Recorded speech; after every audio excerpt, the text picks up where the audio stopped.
నేను రెడీ అవుతా గానీ ఈ లోపల ఈ జాకెట్ కుట్లిప్పి పెట్టవా? ఏంటో నిన్న పట్టింది వాళ్ళు పట్టి సావట్లా. కొంచెం బాగుందా చీర? మీ నాన్న ఏనాడైనా నాకు చీర కొని పెట్టారా? నేనే కొనుక్కున్నా. ఎంత అయి ఉంటుందో చెప్పుకో. ఇటు చూడు, ఈ రెండిట్లో ఏం పెట్టుకోను? ఇదా?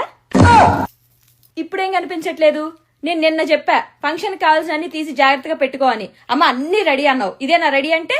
ఇప్పుడే చెప్తున్నా, ఫంక్షన్ లో కడుపు నిండా తినండి. మళ్ళీ ఇంటికి రాగానే అమ్మ నేను 2 చపాతీయో తిన్నాను నాకు ఆకలేస్తుందంటే మాత్రం తోలు తీసేస్తా. నేనైతే ఏం వండను వచ్చాక. ఏమండి, మన ఇంట్లో ఫంక్షన్ కి వచ్చినప్పుడు వాళ్ళు మనకి ఎంత పెట్టారో ఈ డైరీలో ఉంది, ఒకసారి చూడండి. 500 పెట్టారా? సరే, నేను మొన్న ఏదో ఆఫర్ లో వస్తుందని హాట్ బాక్స్ ఒకటి కొన్నాను, అది పెట్టేద్దాం. అది కూడా 500 పడింది. ఇదిగోండి, ఈ హాట్ బాక్స్ గిఫ్ట్ ప్యాక్ చేయండి. పైన మన పేర్లు రాయటం మర్చిపోకండి. ఏమండి, వెళ్లేది మా వాళ్ళ ఫంక్షన్ కి. మూతి ముడుసు కూర్చోకుండా కాస్త నవ్వుతూ నలుగురిని పలకరించండి. నవ్వమన్నా కదా అని అని పగలబడి నవ్వమాకండి. అందరు రెడీయా? నాది అయిపోయింది. నేను తల దూకుని వస్తాను. ఈ లోపల పాల్గొని ఫ్రిడ్జ్ లో పెట్టమ్మా. తెమలండి తొందరగా, ఫంక్షన్ అయిపోయి భోజనాల టైంకి వెళ్తున్నాం. తలుపులన్నీ గళ్ళేసారా? పదండి మరి. గిఫ్ట్ మర్చిపోకుండా తీసుకురండి.